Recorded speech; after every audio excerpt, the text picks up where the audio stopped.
Boa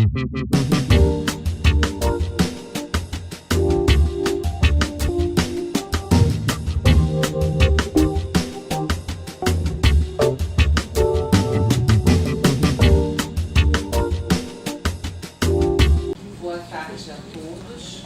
Nós vamos começar a penúltima palestra desse ciclo de eventos de 2017 do Mascolóquio. E como já foi dito assim algumas vezes, né, esse ano nós optamos por trabalhar a leitura de objetos da coleção do Observatório Nacional. Então, todo mês tem uma exposição que acompanha o evento, essa exposição fica, um objeto fica em exposição, e a gente, no final do mês, organiza um evento como esse para que dois debatedores discutam sobre o tema, sobre aquele objeto. E tem acontecido desde o primeiro momento com os instrumentos de astronomia, geodésia, meteorologia, enfim. E hoje nós escolhemos assim para o penúltimo evento do ano um Planaltos Marinha. E convidamos duas pessoas para falar sobre isso. A Maria Lúcia, pesquisadora da casa, museóloga, que faz um mapa conceitual de alguns objetos assim, da coleção, que vai apresentar depois do senhor, e o comandante Miyoshi, que também é um especialista, né, trabalha com navegação, e a ideia é que ele faça assim, uma apresentação falando sobre navegação, utilizando a astronomia, não foi isso? Então a gente vai ouvir agora, se eu tenho assim, tempo que eu preciso. Depois a gente passa a falar com Maria Lúcia. Obrigada, senhor. Bom, que minhas primeiras palavras sejam... Essa não tem como, né? Ah, não, porque senão você não grava. É verdade. Bom, que minhas primeiras palavras sejam para homenagear Ronaldo Rogério de Freitas Mourão. Uma pessoa que eu tenho uma grande admiração e eu tive a oportunidade de estar com o Dr. Mourão algumas vezes. E aí não pude deixar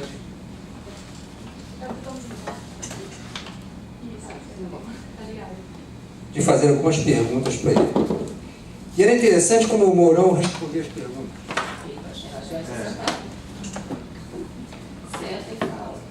Ele respondia sempre a resposta no entorno.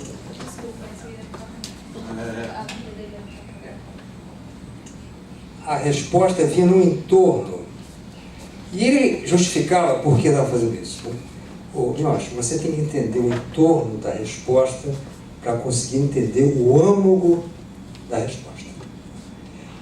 O Dr. Mourão já nos deixou, mas conosco deixou vários discípulos. Eu aprendi muito com ele, eu admirava muito, eu achava uma pessoa fantástica, dando um exemplo de brasilidade para nós. Ele dedicou a sua vida à pesquisa, à astronomia e muito mais. Então, seguindo o estilo do Dr. Mourão, eu digo a vocês que nós vamos falar sobre história, e eu inicio com a história da nossa família. Quem foram os nossos tataravós? Quais os seus nomes? Aonde eles moravam? O que eles faziam? Todos nós ostentamos seus sobrenomes. A genética diz que nós herdamos as suas fisionomias, por vezes traços de personalidade. Eles já se foram e muitas vezes nós não preservamos os seus registros. O mesmo acontece com a nossa sociedade. Quem são os grandes benfeitores da humanidade? Vamos citar alguns. Abraham Gutenberg na imprensa, Benjamin Franklin no para-raio, Thomas Edison no lâmpada incandescente, Graham Bell no telefone, Fulton na navegação a vapor, Stevens no locomotivo a vapor, o nosso Santos Dumont, Paracelso na medicina moderna. Mas Paracelso dizia que a diferença entre o veneno e o remédio está na dosagem. Qual era a mensagem de Paracelso? Eu queria mostrar que o remédio não é um alimento. O remédio é um veneno e, quando é tomado em doses corretas, até pode curar doenças. Mas não esquecendo que as contraindicações, às vezes, são maiores que as indicações. O casal Curie, na radioterapia, Marie Curie, é a única que tem 2 prêmios Nobel em ciências distintas, em química e física. Fleming na penicilina, Marconi no telégrafo sem fio. Nós podemos passar a tarde toda citando os grandes personagens da história.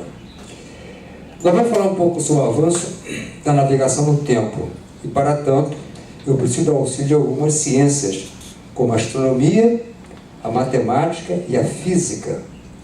E a nossa história começa há 17 mil anos atrás. Nós estamos nos Alpes franceses, numa gruta chamada Lascaux. Nessa gruta nós encontramos desenhos das constelações do Zodíaco. Esse achado é considerado a Capela Sistina da Era Paleolítica. E se eu falo em Capela Sistina, qual é o nome que eu posso citar? Michelangelo, com duas de suas obras, a criação de Adão e o juízo final.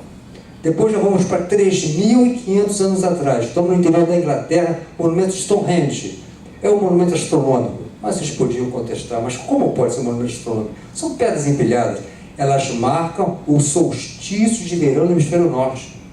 E quando é o solstício no hemisfério norte? Quando é o solstício no hemisfério sul? Em que mês começa o verão no hemisfério sul? Qual é o mês? Dezembro. Então você soma 6 meses ou subtrai 6 meses, vocês vão encontrar o solstício no hemisfério norte. Qual é o mês? Junho. Essa é a forma que você pode responder uma pergunta que não sabe a resposta. Mas se eu não sei a resposta, como é que eu vou responder a pergunta? Você tem aqui um HD. Vários links de neurônios permitem, mudando a pergunta, que você chegue à resposta correta. Isso chama-se a maravilha do pensamento. E é para isso que vocês foram formados. Pessoas pensantes. E o exercício do pensamento é uma coisa diária. Diária. É uma coisa que nós temos que praticar para conseguir manter a nossa memória em dia. Vamos começar para 1543, Nicolau Copérnico. Copérnico sabia que a Terra não era o centro do universo. Desculpe, só um instantinho, que eu pulei uma parte que é importantíssima. O nosso planeta Terra possui 3 círculos máximos. Nós temos o Equador, os meridianos e a eclíptica. O que é a eclíptica? O plano orbital do Sol. Por que os astrônomos no século XVI estão atrás da eclíptica? Porque eles sabiam da existência, o porquê da existência do dia e da noite, mas não sabiam o porquê da existência das estações do ano. E hoje você vai numa faculdade, pergunta aos alunos por que existe a estação do ano. Não vão responder.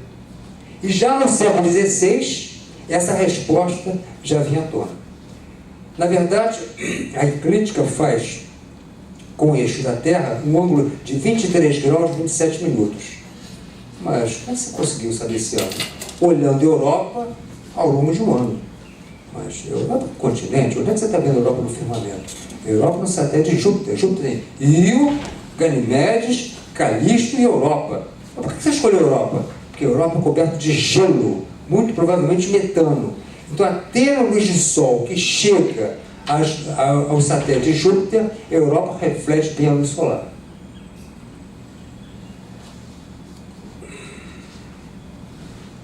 Agora vamos para 1543, com o nosso Nicolau Copérnico. Faltou mais uma coisa. Minha filha, a parte da idade.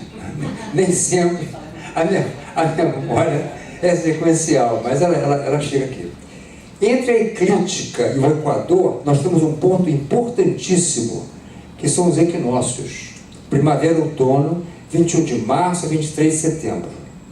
Então, em cima da eclíptica, nós temos o solstício de verão no hemisfério norte, que é 22 de junho, o solstício no hemisfério sul, que é 22 de dezembro, e entre a eclíptica e o Equador, os equinócios de 21 de março a 23 de setembro. Que nesse ponto, o dia é igual à noite, tanto no hemisfério norte quanto no hemisfério sul. Uma característica importantíssima. Pessoal, isso no século XVI eu considero fantástico. Fantástico. Por que isso? Porque se você perguntar a uma pessoa do século XVI, onde é que você mora? Eu moro no plano. Lógico, eu moro no plano. Estão todos em pé aqui. Como é que vão morar numa esfera? Alguns estão em pé na esfera, outros andando de lado e outros andando de cabeça para baixo. Eu nunca vi ninguém andando de lado, muito menos de cabeça para baixo.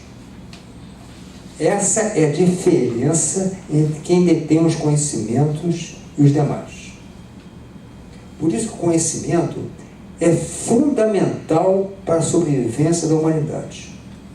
Eu digo sempre aos alunos que chegam do CAW e começam a ingressar na Marinha, se vocês acham que vocês estão já cientes do seu trabalho, dominam o seu trabalho, estejam corretos. Vocês foram qualificados para iniciar os seus estudos. Vocês têm a base suficiente para começar os seus trabalhos.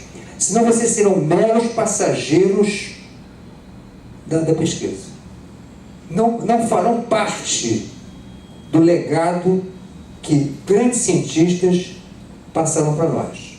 Porque realmente, olha, quem viveu nessa época do século XVI, século XVII, século XVIII, eles transferiram para nós uma série de conhecimentos fantásticos. E eles não podiam disseminar esses conhecimentos, porque seriam considerados bruxos e decapitados.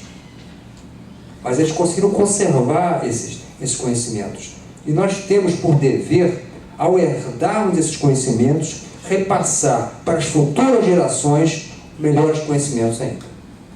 E é isso que muitos estão fazendo. E tem uma coisa que eu considero que mudou na pesquisa. As pesquisas anteriores eram pessoais. Eu gosto muito de Marie Curie, que eu acho que ela foi uma pessoa que morreu tendo a pesquisa dela, sem saber que seria fatal, mas ela levou a sua pesquisa até o final.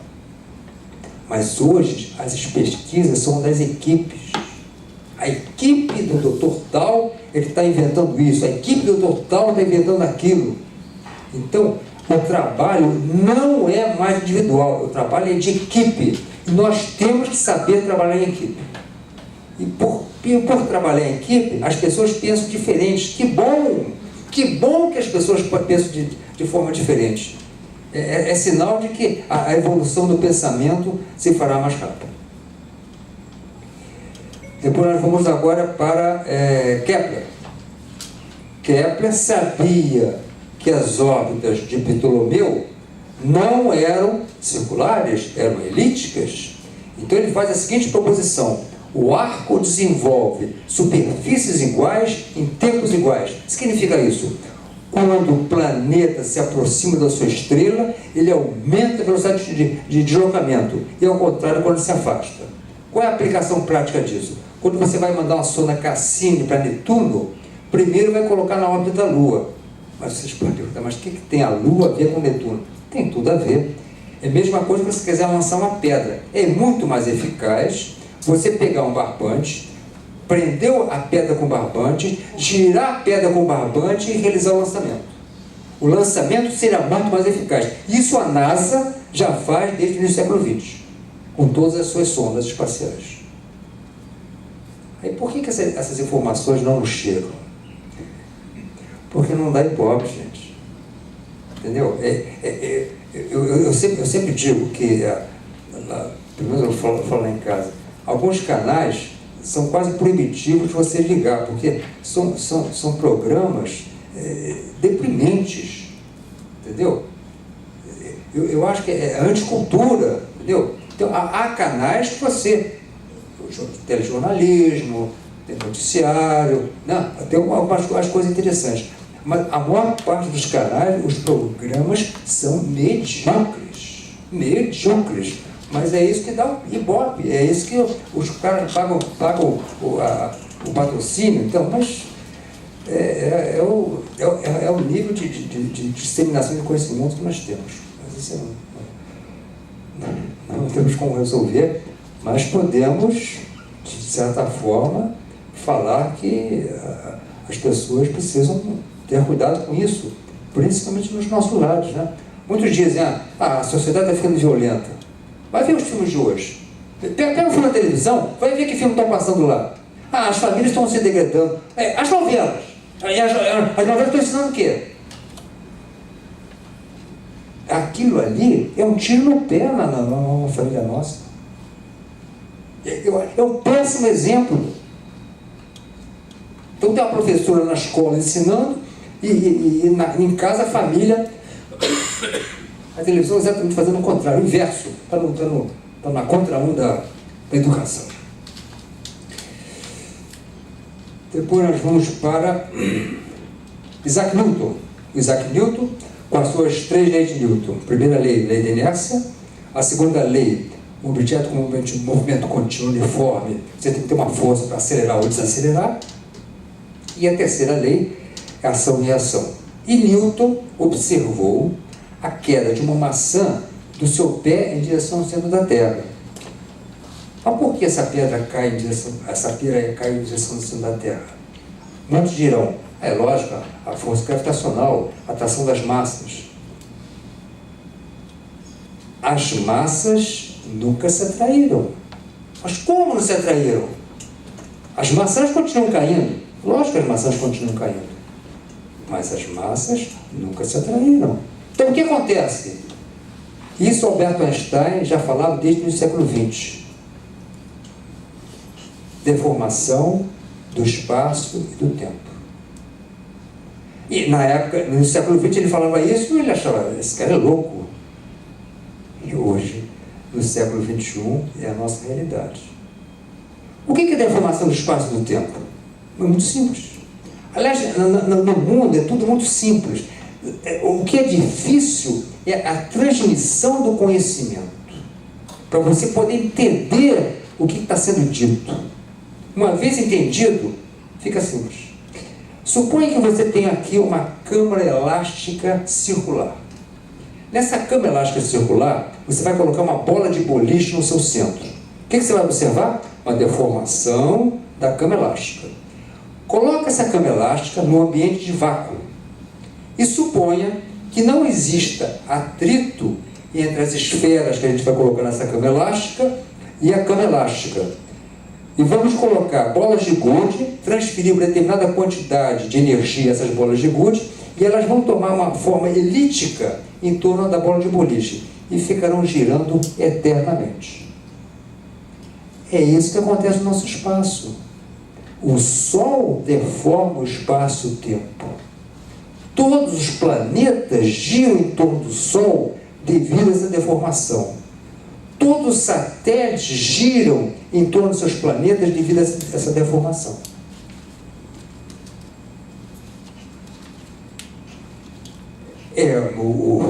Tem que ser um Albert Einstein, gênio daquele século XX, para conseguir não só imaginar tudo isso, como calcular. Ele provou tudo isso no cálculo, na matemática. Depois nós vamos passar para Maxwell. Maxwell estudou eletricidade, estudou magnetismo, né? Depois construiu as leis do eletromagnetismo, que eu considero fantástico, principalmente para os alunos da área de ciências, que facilitou muito o trabalho de eletromagnetismo, que é um trabalho muito difícil. E o terceiro, nós não podemos deixar de falar do Albert Einstein, que em 1919 manda uma equipe de astrônomos para Sobral, no Ceará. O que os astrônomos estavam fazendo em 1919 em Sobral, no Ceará? Eles queriam ver no eclipse solar uma estrela que estava atrás do Sol. Mas espera aí, na hora do eclipse solar, se a estrela atrás do Sol, como é que eu vou observar a estrela? Não vou observar a estrela. O Sol vai ocultar a estrela. Mas observaram. Por que eles observaram a estrela? Porque a luz tem massa. Se a luz tem massa, o feixe luminoso é deformado pelo espaço e o tempo, e nós podemos ver uma estrela que estava atrás do Sol. Ele sabia disso. Aquilo foi a prova de São Tomé de Albert Einstein. E foi a comprovação da sua teoria. E aí, indiretamente, depois ele começou a comprovar outras teorias muito interessantes, que depois já vamos falar agora recentemente. Albert Einstein tinha 3 proposições. Se você viajar na velocidade da luz, o tempo para. A dimensão desaparece e a inércia vai para o infinito. Felizmente ele morreu sem poder comprovar essas suas proposições. Mas hoje eu vou mostrar a vocês que a primeira proposição é facilmente reconhecida. Você compra um carro, vou colocar o GPS no meu carro. No seu GPS você vai ter um relógio. Relógio esse que é a repetidora de um relógio mestre que viaja a 14 mil km por segundo na órbita da Terra.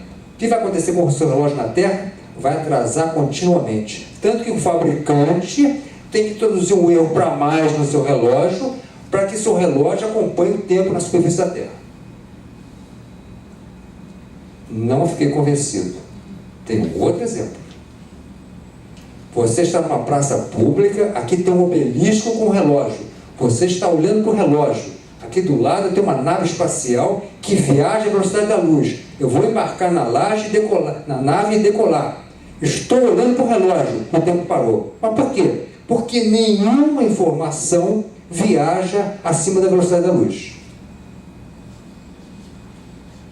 O tempo na Terra continua, o tempo na nave continua, mas o tempo entre a Terra e a nave parou.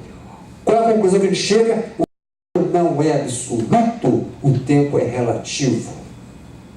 Esse é o âmago da questão.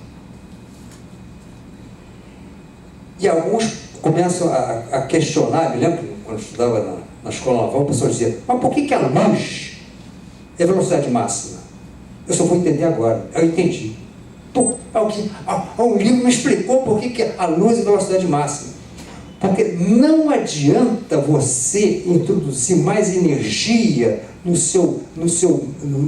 objeto que você quer acelerar, porque a inércia está indo para o infinito. O ganho de energia será infinitesimal na quantidade de energia que você tem que acrescentar à sua massa. Então, o top da velocidade é a da luz. Simples. Mas alguém precisava me explicar isso e nunca me explicou. Por isso que quando eu estava com o Mourão, tem as dúvidas atrozes, né? E eu não podia perder a oportunidade de fazer perguntas para o Mourão, porque ele era a pessoa que me respondia isso. Hoje eu teria uma pergunta para ele, que ele me explicasse as ondas gravitacionais. Eu tenho essa pergunta, eu estou começando a estudar isso, eu tenho 10 mil dúvidas sobre isso. Eu converso com as pessoas saem de fininho, respondem outras coisas, mas não vão no âmago da pergunta. Depois nós vamos falar para Edwin Hubble. Edwin Hubble, observando as luzes das estrelas fora da nossa Via Láctea, ele observou que a frequência dessas luzes estão decaindo com o tempo. Então, qual é a conclusão do Hubble? Que todas as galáxias estão se afastando da Via Láctea. Mas por que ele chegou a essa conclusão? Efeito Doppler. O que é efeito Doppler? Você está numa estação de estrada de ferro, vem um trem se aproximando e apitando. Cada vez que ele se aproxima, o som fica mais agudo, porque as frequências estão subindo. Isso é o desvio para o azul. Ele passa por você, continua apitando, cada vez que ele se afasta, o som fica mais grave, porque as frequências estão caindo. Isso é chamado desvio para o vermelho. Como, analogicamente, todas as frequências das luzes das estrelas fora da Via Láctea estão decaindo com o tempo, é sinal que o espaço continua em expansão. Simples, simples, simples. Não tem nada sofisticado. Simples. Então, do Big Bang para hoje, continuamos em expansão. Depois, já que nós falamos do Big Bang, vamos ver quais são os idealizadores do Big Bang. Alpha, americano Alpha, seu professor russo, Champ Gamov, e o colega de turma alemão, Hermann. 3 excelentes cientistas. Nenhum dos 3 ganhou o prêmio Nobel. Mas como não ganharam o prêmio Nobel? Foram cientistas extraordinários. Não, quem ganhou o prêmio Nobel foi Wilson e Penzias. Trabalhavam na Companhia Bial de Comunicações. Eles tinham um problema a ser resolvido. Grande interferência nas comunicações. Então ele verificou os transmissores, receptores, não encontraram nada de diferente, está tudo correto. foram inspecionadas as antenas, chegou lá, estava cheio de excremento de pombos. Ah, esses pombos, fazendo essa sujeirada toda, vamos baldear essas antenas, limpar as antenas, esfregar bastante, vão acabar com as interferências. Assim fizeram. Ligaram os transmissores, receptores, e as interferências continuaram. Por quê? As interferências é radiação cósmica de fundo desse universo de 13,7 bilhões de anos atrás. Até hoje está ecoando no universo o início do universo. Infelizmente, nós não temos aquelas televisões com seletor manual. Não tem. Agora é tudo digital. Então, quando você colocava num canal em que não existia, fazia aquele chuvisco. Aquele chuvisco não é defeito da televisão, muito menos da antena. Muito pelo contrário, a antena está captando a radiação cósmica de fundo desse universo de 13,7 bilhões de anos atrás. Isso eu acho fantástico, porque é de uma simplicidade muito grande explicar uma coisa muito difícil. Às vezes, quando eu consigo entender uma coisa dessa, eu não consigo nem dormir, de tão excitado que eu fico. Mas a ciência é assim, gente. A gente vai acumulando algumas ideias, alguns livros, vendo bons programas, e a lógica, aquilo que eu falei para vocês, o pensamento, vai reunindo essas informações, e aí a gente vai montando o nosso horizonte. Agora, para que essa teoria, né, tenha sustentação, além das 3 dimensões que nós possuímos, nós precisamos de mais 7 dimensões curvas e uma dimensão temporal. É a teoria das supercordas, que está sendo desenvolvido dos grandes centros de pesquisa. E as maravilhas que poderão advir disso é quase que impossível de predizer. Mas é a ciência que está no caminho correto, pessoas dedicadas, anônimas, né? Mas fazendo em vez dos homens do planeta estarem se agredindo, se matando, fazendo atrocidades, né? Deviam estar fazendo o que o nosso Pai nos criou, para nós desenvolvermos na Terra uma civilização à altura do Criador. Porque ele diz que nós somos sua imagem e semelhança. Mas o que muitos fazem são coisas totalmente negativas. Mas alguns ainda, representantes humanos, ainda estão no caminho correto. E eu espero que eles, no futuro, consigam agregar cada vez mais. Bom, essa foi uma introdução, só para falar sobre o tema. Mas é quase um desabafo, entendeu? É quase um desabafo. É impossível não deixar de falar sobre isso. Porque a gente começa há 17 anos atrás de pessoas que já tinham aquela preocupação de fazer uma pesquisa, de registrar só de registrar as constelações do zodíaco. Eu acho, gente, 17 anos atrás é fantástico, é fantástico só ter essa preocupação. E agora no século XXI, com a nossa teoria das supercordas, que é alguma coisa altamente revolucionária. Então nós podemos começar a mostrar nossas imagens, por favor. Obrigada, professor.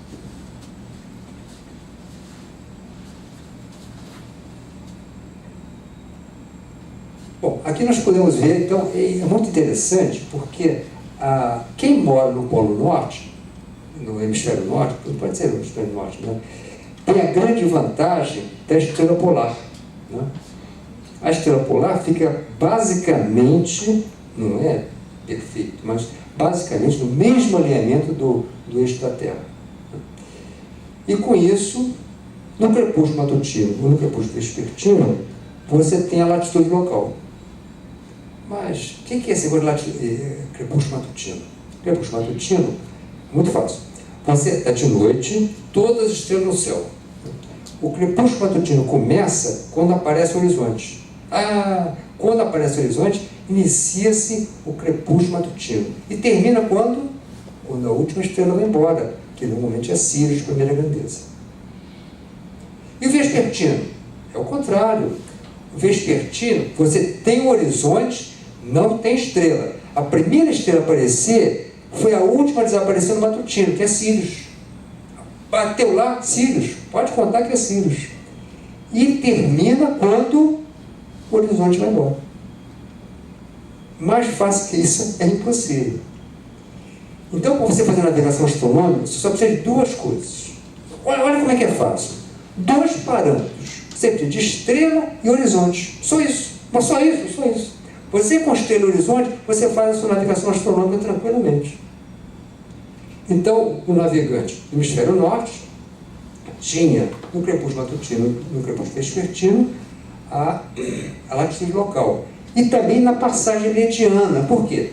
Como o Sol nasce a leste, ele vem subindo de altura, né? De altura chama o ângulo, né? Entre o horizonte e o astro. Ele vem subindo de altura até um ponto de flexão, em que ele não sobe mais e começa a descer. Quando ele começa a descer, é a hora da passagem meridiana. Então, na hora da passagem meridiana, você também tem uma posição local. Então, você tem uma passagem de manhã ao meio-dia e no pôr do sol. Então, isso os navegantes no hemisfério norte, né, já faziam isso, as pessoas que tinham noção de astronomia, com muita seriedade. Aqui está o nosso eixo da Terra.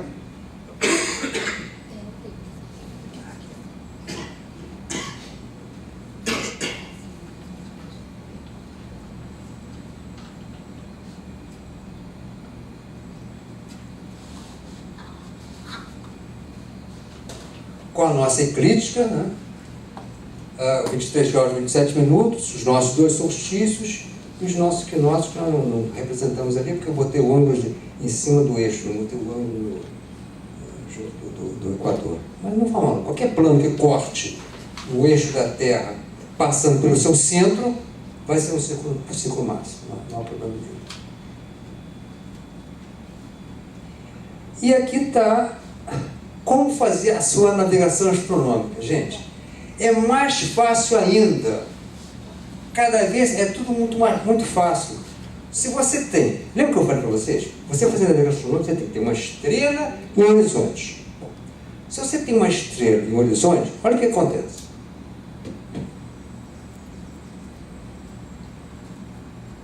Vocês têm um cone. A estrela é o vértice do seu cone. E você tem uma base circular, que é o círculo de incerteza. Você pode estar em qualquer ponto desse círculo se tiver um horizonte e uma estrela. Se você tiver 2 estrelas, você tem 2 pontos de interseção. Você tem 3 estrelas, tem um ponto. Olha, mais fácil que isso é impossível. É só isso. O resto é matemática. O que é matemática, gente? Você está dirigindo um carro, estoura o pneu do seu carro. Você tem que ter 3 ferramentas. Você tem que ter um step, uma chave de rodas e uma carga. A matemática é uma ferramenta. É uma ferramenta, cara. Porque o raciocínio da navegação astronômica é só isso. Agora vamos dizer, não, para que eu vou fazer navegação astronômica? Tem o GPS. Tem o GPS até o momento em que quem for o dono do GPS coloque um código de acesso ao GPS. As estrelas, o Sol, o horizonte e as tabelas estão aí. Não tem nada de equipamento, não. É cálculo, multiplicação, divisão, soma e subtração. E uma tabela. As estrelas do Sol e o horizonte. Acabou. É muito fácil. Você não sabe que aquele país que eu dou no GPS, qual é o rumo que ele vai tomar na vida? Se amanhã ele colocar uma senha para acessar o GPS, acabou. Então, na escola naval, é exigido a consulta das tabelas da HO, pegar o sextante, fazer o preparo do sol, fazer a reta da manhã, a passagem meridiana, a reta da tarde e os 2 crepúsculos. Senão, não vai ser oficial. Não vai ser oficial. Pode ir embora, vai formar outra profissão. Uma oficial você não vai ser. E tem que ser assim, porque o aluno, ele ainda não amadureceu. Ele busca o caminho mais fácil, mas ele não tem entendimento de que aquele conhecimento é importante. Então tem que ser na marra mesmo. Se não fizer isso, vai embora. E o pessoal é bem claro, o pessoal não esconde a manobra da expulsão, não.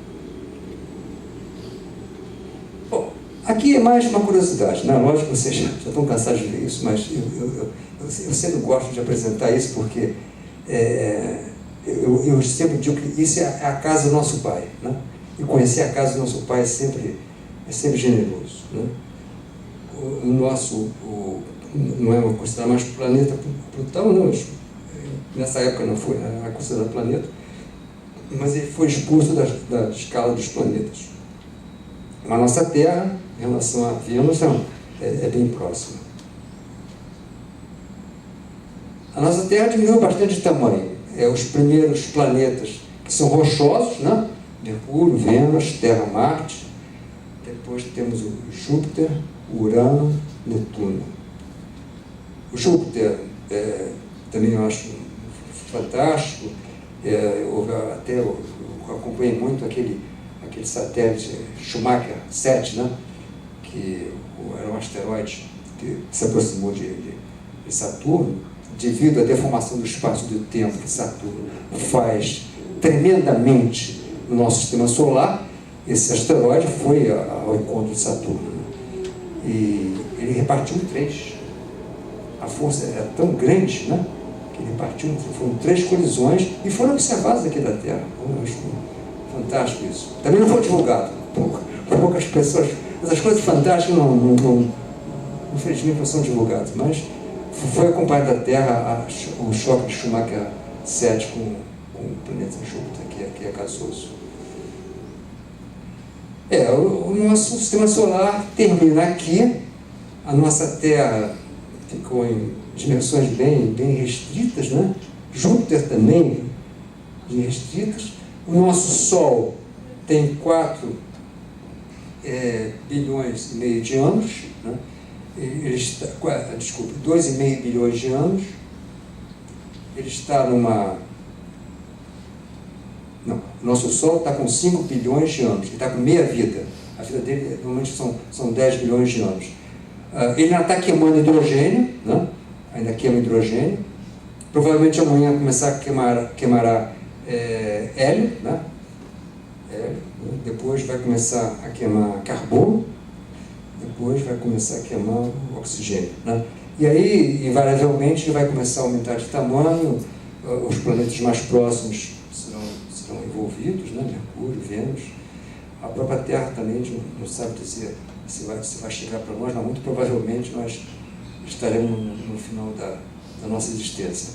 Mas a unidade é bilhão de anos, né? É uma coisa muito difícil da gente mensurar, mas é até onde nossos cientistas conseguem prever o nosso futuro. O nosso universo está crescendo, né? O Sol diminuiu bastante. A Sirius, né? A gente navega muito com Sirius, muito ótimo, não é assim tão grande, né? Depois tem Paulus, Arcturus. Essa estrela, na verdade, não quer dizer que ela seja grande, que ela tenha um grande brilho, não. Porque vai depender, às vezes podem ser estrelas amarelas, elas estejam no final da vida, entendeu? Mas realmente o porte delas é bem significativo. Aumentou um pouco mais o espaço, né? O nosso Sol é um pixel. É um pixel. Rico, Aldebaran, a gente navega muito com elas, Arcturus, Betelgeuse, Antares não. Mas Aldebaran, Hegel, Arcturus, Betelgeuse, a gente navegamos junto com elas. Essa é a casa do Pai. É o Pai que nos criou. E a dimensão do nosso universo é muito grande. É interessante que se você estiver na Via Láctea e você dispuser de uma nave com a velocidade da luz, quer dizer, 300 mil km por segundo, você vai levar centenas de anos para levar de uma extremidade da Via Láctea para outra. Centenas de anos na velocidade da luz. A nossa Via Láctea. Nós temos no nosso universo bilhões de galáxias. É algo indescritível. Essa é a nossa casa, gente. Essa é a nossa casa. É difícil a gente imaginar o que seja isso, mas é o que até onde a ciência conseguiu nos proporcionar. Bom, para você navegar, você tem que ter uma agulha, pelo menos apontando para o norte, né? O ideal seria apontar para o norte geográfico, né? Hoje nós conseguimos, tem agulhas, né, que apontam para o norte geográfico, mas antigamente, no século XVI, XV, até XIX, as nossas agulhas eram agulhas magnéticas. E na Terra nós temos três nortes. Nós temos o norte verdadeiro, nós temos o norte magnético e o norte da agulha. Por que a agulha magnética, né, não pode ser, não aponta para o norte magnético? Porque o meu navio, apesar de ser feito quase todo de madeira, tem alguma coisa de ferro. E essa alguma coisa de ferro vai influenciar no norte da minha agulha. Então a minha agulha aponta para o norte da agulha, não aponta para o norte magnético. E por que o norte verdadeiro não coincide com o norte magnético? Porque no centro da Terra tem ferro, esse ferro não está igualmente distribuído, portanto o norte da agulha vai apontar para o norte magnético e não para o norte verdadeiro. Agora, o ângulo entre o norte verdadeiro e o norte magnético chama-se declinação magnética, que varia de ano para ano. Devia ser uma constante. Lógico, devia ser uma constante.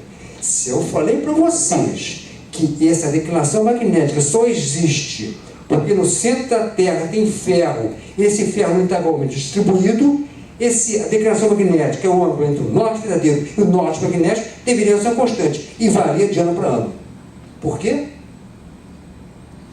Porque a superfície da Terra não está colado no magma. A superfície da Terra desliza em cima do magma. Aqui está a superfície da Terra, o magma está aqui dentro. A superfície da Terra flutua no magma.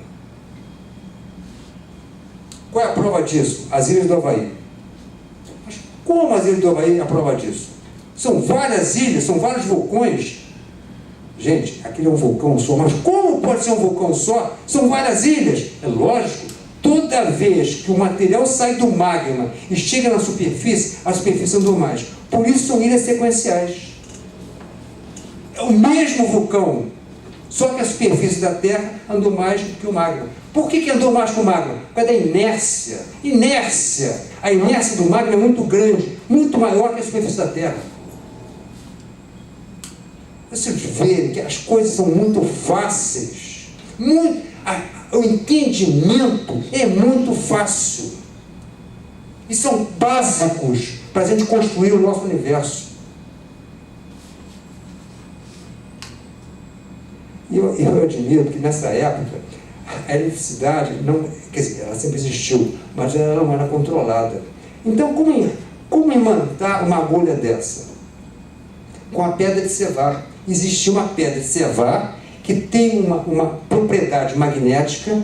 O cara pegava um ferro, friccionava, olha no meio da viagem, navio jogando, daquele porte, você pegava a agulha, friccionava a pedra de cevar, botava a agulha na agulha magnética, via mais ou menos onde é que ficava o norte da agulha, e ela perdia o magnetismo, aí você tinha que fazer novamente. Você entende? Olha, isso é coisa só de pessoas que sabem o cumprimento da missão. Eu sempre digo ao meu pessoal, você sai com o navio, aí não me diz, mas todo dia a mesma comida, mas que coisa horrível. Eles não tinham alimento. Vamos pescar peixe. O que é pegar peixe no oceano? Você não tem peixe, não. Você não tem peixe, não. No entanto, se vocês têm sangue português nas veias, podem se orgulhar disso. Portugal muda a história da humanidade com as grandes navegações do século XV. Eles são os heróis.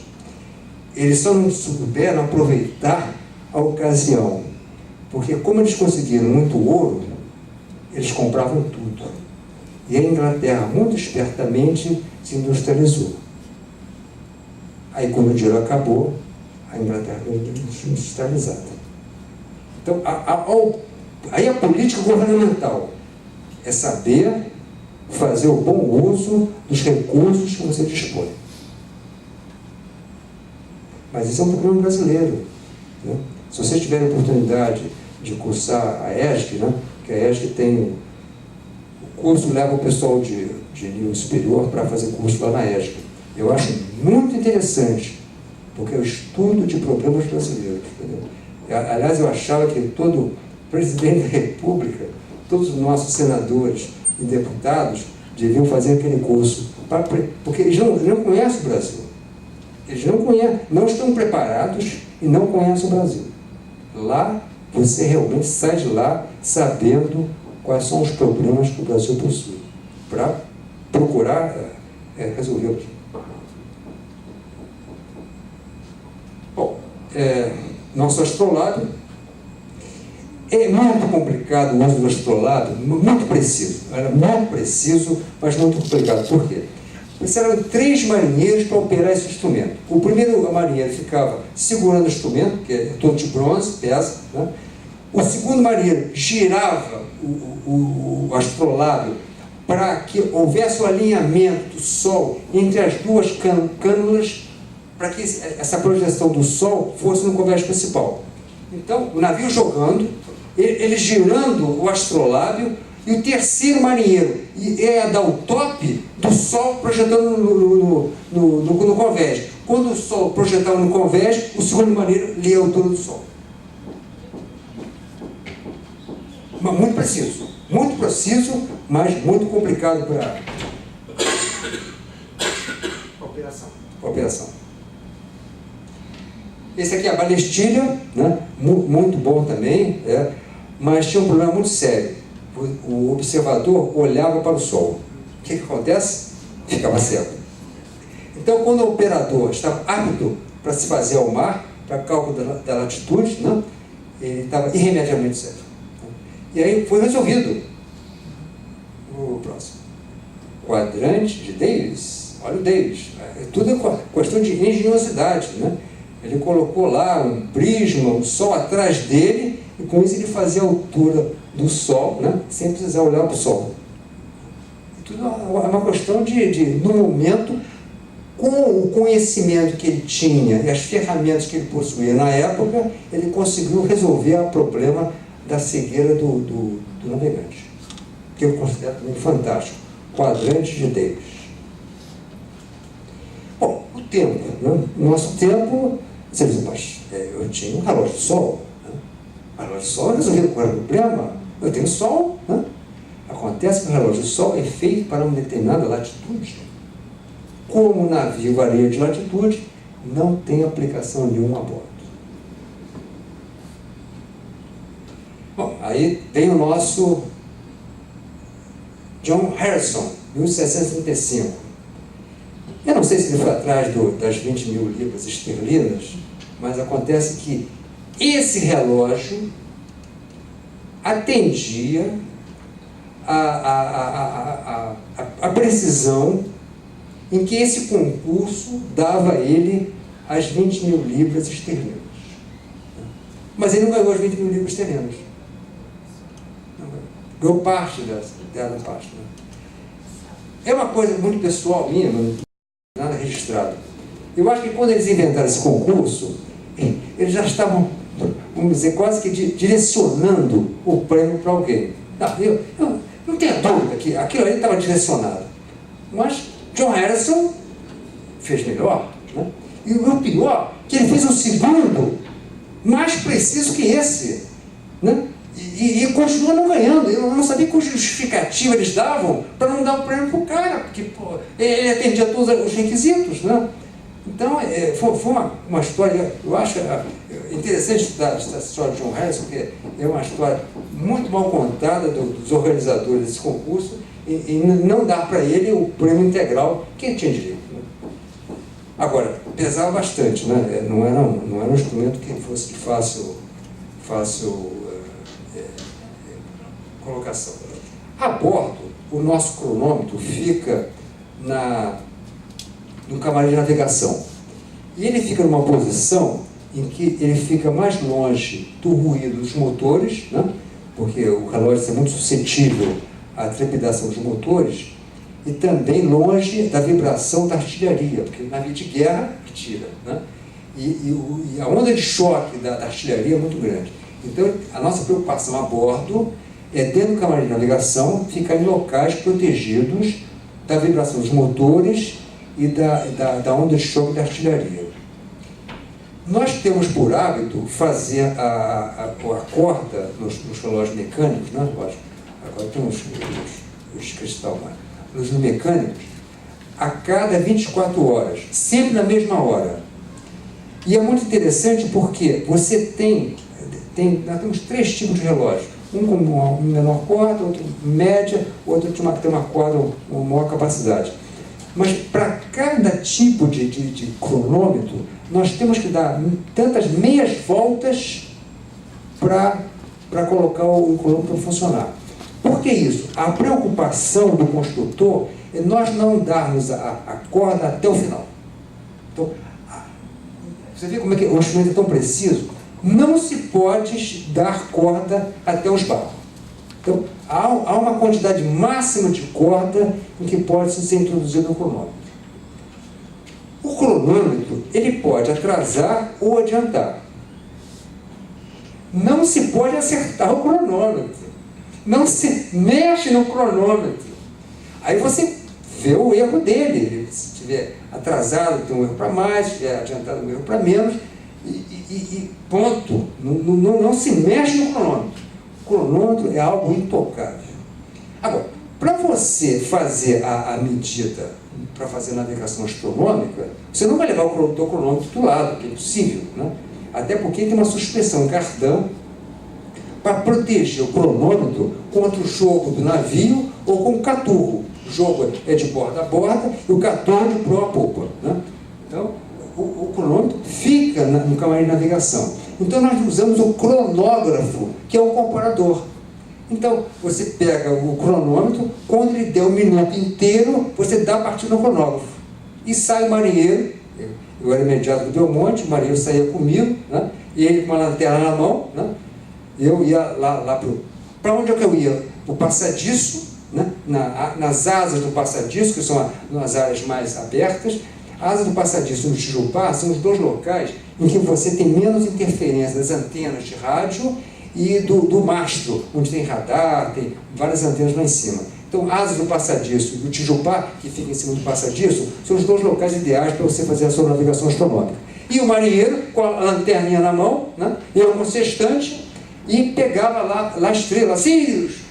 Aí eu falava, atenção! Quando eu falava atenção, ele já olhava para o ponteiro dos segundos.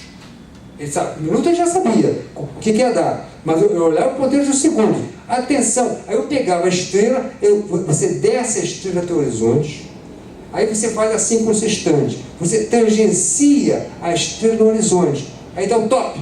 Pronto. Aí você tem exatamente a altura do astro. É simples, mas você tem que confiar na hora em que o seu marinheiro vai anotar. Você não pode controlar isso. Você tem a tua preocupação é o top no cronômetro. Quando ele deu 0 no cronógrafo, foi o minuto inteiro do cronômetro. Senão vai dar tudo errado naquela navegação. E na hora do top que você dá de ter descido a estrela. Agora, quando você começa o crepúsculo, no caso matutino, vespertino, você deixa primeiro aparecer as estrelas direitinho, ou aparecer bem o horizonte, entendeu? Não pode ser apressado e querer começar a fazer logo. Por quê? Porque o navio está navegando, gente. O navio não está parado esperando você fazer a navegação, ele está navegando. Então, a sequência dos tops tem que ser o mais próximo um do outro, senão você vai ter que transportar as retas. Então, além de você traçar a reta na carta, você vai ter que transportar a reta em relação ao rumo e velocidade naquele momento. E o seu anotador, se o comandante mudar de rumo, ele tem que saber colocar na sua anotação do cronógrafo qual é o rumo e a velocidade do navio naquele momento. Que você vai ter que mudar, na hora de transportar as retas, mudar o rumo do navio também. É tudo muito fácil, mas só que há alguns cuidados que são fundamentais para não ficar sem posição. E aí é treinamento. Você tem que ter um cara treinado, esperto, entendeu? Que saiba falar, se tiver dúvida, pergunta, entendeu? Eu sempre digo para o companheiro, cara, se está com dúvida, pergunta, cara. Eu não posso chegar no final da noite e não ter minha posição. Pergunta, não tem problema não, entendeu? E você tem que ter uma boa parceria com o cara, que você entenda o que o cara está fazendo, entendeu? E com isso, você vai ser bem sucedido. Mas são alguns cuidados. Eu sempre digo, o oficial de marinha, ele tem que ser um cara organizado.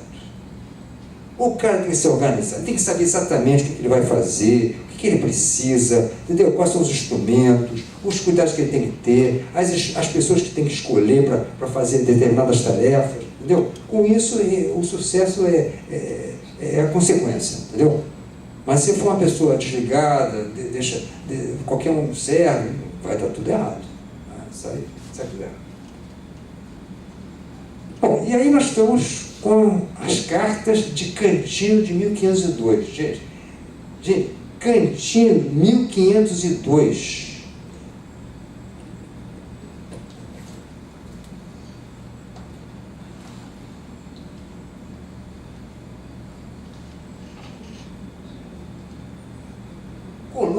Colombo chega aqui na América Central em 1492. Então os cartógrafos espanhóis já fizeram uma cartografia muito precisa, está vendo? Agora, 2 anos depois da descoberta do Brasil, olha o contorno do Brasil aqui. Gente, isso é impressionante. Isso tudo é ponto náutico. Tudo ponto náutico. Os europeus tinham a cartografia da Europa perfeita, o mar Mediterrâneo perfeito. Você vê que a costa ocidental da África, perfeita, a costa oriental já não é tanto, está vendo? A ilha de Madagascar já estava junto do continente. O Oriente, então, pior ainda. Era para lá que estavam indo. Mas a passagem aqui pelo Brasil realmente já estava com muita precisão. Gaspar Viegas, 1534. 34 anos depois da descoberta do Brasil, olha o contorno do Brasil, do estuário do Amazonas ao estuário do Prata. Preciso. 34 anos depois. Aqui tem um erro crasso aqui. A escala do Brasil não é uma escala da África. Mas esquece o problema de escala. Né? Olha o Rio Uruguai, o Rio Paraná, o Rio Paraguai, totalmente deformados. Não só em sentido, como em dimensão. Por quê? Você sabe. Lógico que você sabe. Por que o cartógrafo português fez uma extensão tão precisa do estuário do Amazonas ao estuário do Prata e não conseguiu fazer a cartografia de 3 rios interiores, o Uruguai, o Paraná e o Paraguai? Não era território espanhol? Hein? Não era território espanhol? Não, esquece isso. Não, o pior é que vocês sabem a resposta. E vocês vão ficar... O céu do sul?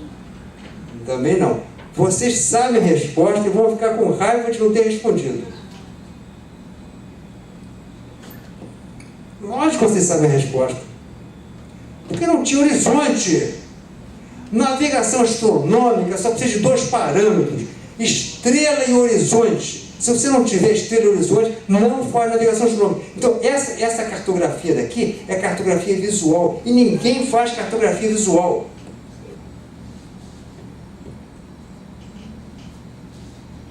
vocês veem como é que as coisas são muito fáceis. Chega a ser irritante.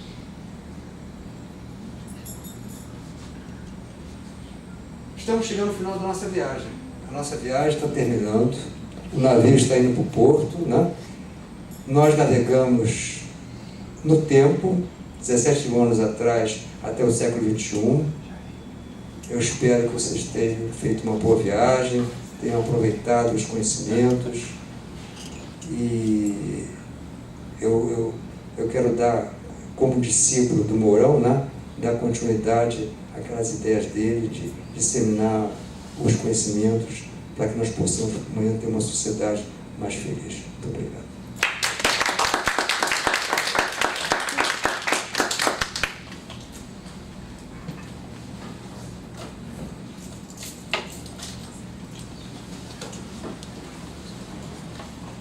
Bem, eu agradeço, né, o comandante Queiroz pelas palavras. E agora a gente convida a Maria Luísa para fazer a apresentação dela.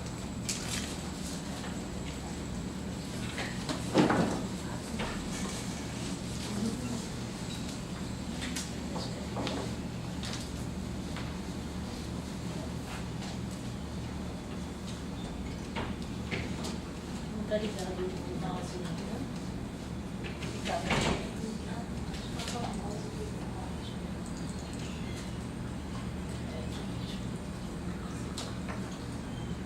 Boa tarde a todos e todas.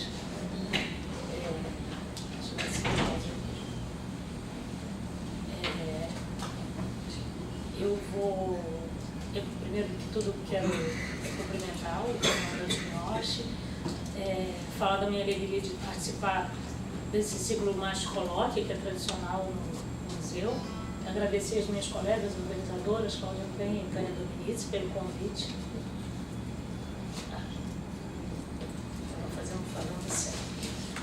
Bom, eu vou me deter mais no objeto que está na sala, de leitura, né? Tem um trabalho super interessante. Quero agradecer ao Jair também, que participou e que fez fotos muito boas para mim, por sinal. Eu trouxe só uma, mas ele fez ótimas fotos.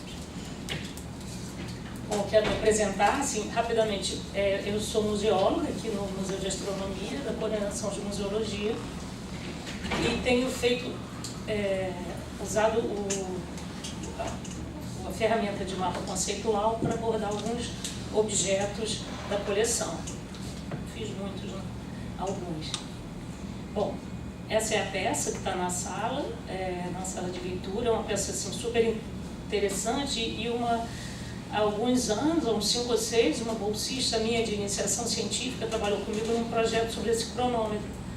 Por isso que assim, outro motivo de eu gostar de estar aqui. Enfim, esse é o cronômetro de marinha do século XIX, ele foi fabricado o fabricante é James Pulley Company, de Londres. O número da peça aqui é do acervo do MASH, vem procedente do Observatório Nacional, e ele foi registrado em 94 sob o número 0370. Essa foto é do Jair, do meu colega Jair Santos, museólogo também. Bom, partindo desse objeto, eu vou até fui ao Tesauro de Acervos Científicos, que é um trabalho feito que o MASH entrou em parceria, de acervos científicos em língua portuguesa, e vejo que essa peça ela é classificada como um instrumento científico, e o instrumento científico embaixo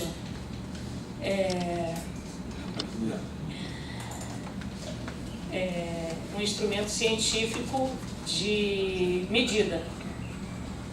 O mouse está me fazendo um pouco de falta, eu sou boa sem mouse. Então, um instrumento científico, de acordo com os nossos tesauros de acervos em língua portuguesa, são objetos que exploram um efeito ou lei científica conhecido para evidenciar uma grandeza observável relativamente a um sistema ou para modificar de forma controlada esse sistema. Enfim, é um instrumento de medida, que são aqueles objetos utilizados para determinar valores ou graus de grandezas físicas por comparação com padrões e unidades previamente estabelecidas, como a balança, o galvanômetro, também o cronômetro, um instrumento de medida. De medida foi considerado um instrumento de medida do tempo. Aqui uma página que mostra o cronômetro, e aqui não é uma nota explicativa, que não é uma definição, mas é a nota que a gente... O critério foi o critério da função, né? Então ele é utilizado para medir intervalos de tempo com exatidão e auxiliar na determinação da longitude num ponto do mar. No dicionário dos instrumentos científicos britânicos, o cronômetro, isso é uma publicação de 1921, e ele é definido como um relógio especialmente preciso para o uso em navegação e observações astronômicas. Bom, eu não vou cansar as pessoas falando de objetos musealizados, só alguns pontos, só para pontuar a minha abordagem. Esse objeto, eu estou partindo do princípio que é um objeto que foi musealizado e que, de acordo com o nosso entendimento aqui no museu, ele é um documento. Eu poderia trazer várias definições de documento, mas eu vou trazer de um documentalista francês chamado Jean Mériat, que, entre outras coisas, diz que é um objeto, documento é um objeto que dá suporte à informação, serve para comunicar e é durável. Ela tem sido útil para mim, essa definição, né? Porque ele aponta para dois tipos de documento. Os documentos por intenção, que são aqueles documentos que a gente cria para documentar, geralmente são documentos escritos, atas, relatórios, mas também fotografias, enfim, que têm a intenção de documentar. E os documentos por atribuição. E é nessa categoria que a gente encaixa o nosso cronômetro. Ele não foi criado para documentar com os documentos por intenção, mas para cumprir outra função e assumiu posteriormente esse papel. Ao ser musealizado, ele assume mesmo definitivamente a função do documento. Cada vez que um objeto é acionado por alguém que busca nele uma informação, ele assume a função do documento. Essa é a ideia do Jean Mériat. Mas como qualquer outro objeto, não sei se está clara essa frase, ele é simultaneamente genérico e específico.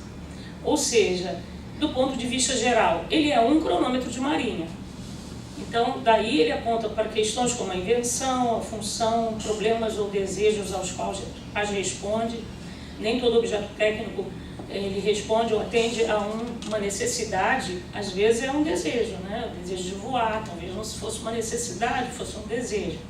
E do ponto de vista individual, a gente está falando daquele exemplar específico, daquele item que é o cronômetro que está na vitrine da sala. E aí a gente vai pensar em termos de fabricação, aquisição, uso, a trajetória individual desse objeto. Bom, então vou começar falando do cronômetro de marinha de uma forma genérica. O comandante Miyoshi já falou um pouco. Bom, como falou o comandante Miyoshi, né, foi inventado por John Harrison para resolver o problema da determinação da longitude em mar aberto, porque até um certo momento você navegava em mar fechado, e navegar em mar fechado você tem outros pontos de referência, né?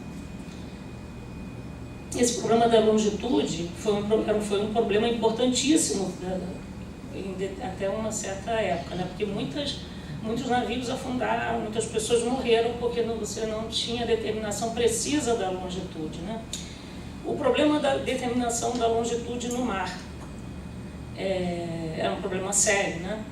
A localização de embarcações em alto mar implica que você vai determinar em que latitude e em que longitude você está. Então, antes do século XVIII, porque esse problema foi muito antes do século XVIII, os navegantes já sabiam calcular a latitude baseados na observação do céu com instrumentos. O comandante Miyoshi falou da balestilha, do sextante, o astrolábio. Havia um grande conhecimento do céu do hemisfério norte, né, a estrela polar, né, no norte, e a latitude ela é menos problemática para você definir, até porque a longitude a determinação do meridiano zero é uma questão mais política, porque qualquer meridiano se equivale, né? Todos eles se equivalem, né? Então, a longitude permanecia como um problema insolúvel. Você pode saber a hora a bordo, mas você não sabe a quantas horas você está daqui do Porto do Rio, ou de Londres, enfim. Por conta desse problema, vários observatórios foram construídos, inclusive o Observatório de Greenwich. Esse foi o principal motivador da construção do Observatório de Greenwich. Esse é um aspecto de um dos prédios que tem o valão do tempo, né, no topo da cúpula. O nosso também teve essa, que foi muito depois, ele foi construído em 1675. E muitos prêmios foram oferecidos para quem desse essa solução, né, para a questão da longitude. Antes do parlamento inglês oferecer as 20 mil libras por alguém que tivesse essa solução, e segundo a Deiva Sobel, que escreveu um livro de divulgação interessantíssimo chamado Longitude, ela dizia que isso era equivalente, ao resgate de um rei. Mas antes disso, o Filipe III da Espanha, em 1598, já tinha oferecido um prêmio de 100 mil coroas, e a Holanda, pouco depois, ofereceu 30 mil florins. Não sei dizer qual é o montante desse prêmio, mas segundo a Deiva Sobel, essas 20 mil libras era um prêmio para tornar milionário quem ganhasse. E como já disse o comandante, o prêmio não foi inteiramente dado ao inventor, né? E até aquele momento, até antes da fundação do observatório, você tinha dois grupos de soluções, né? Se pensava em buscar um relógio ou uma solução astronômica. Então as pessoas pensavam mais em buscar no céu. Então havia a solução astronômica, que era o método da distância lunar, que eu confesso que eu li sobre ele, não acho simples, assim, talvez o comandante pudesse explicar se fiquei com algumas dúvidas. E o método de Galileu, que é baseado em algumas observações do Galileu, né? Só para lembrar que ele já tinha morrido antes da fundação do observatório. O Galileu já tinha verificado, por observação, que ocorriam cerca de 1000 eclipses nas luas de Júpiter por ano. Ou seja, tinha uma média de quase 3 eclipses diários. Em síntese, o método Galileu implica em determinação astronômica da hora local, a observação do céu para detectar o eclipse e uma tabela. Por exemplo, o navegante alto mar observa um eclipse, por exemplo, às 10 da noite. A sua tabela diz que esse eclipse é observado em Londres, digamos, às 10 horas.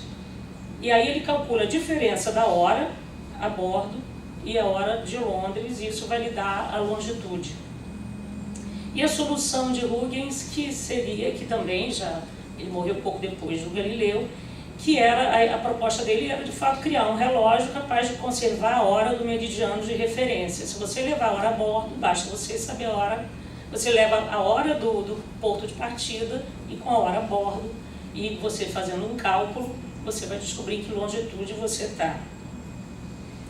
Bom, para construir esse relógio, o Christian Huygens fez vários estudos sobre pêndulo, mas a questão é que até John Harrison, nenhum relógio era capaz de funcionar com o mar oscilando, né?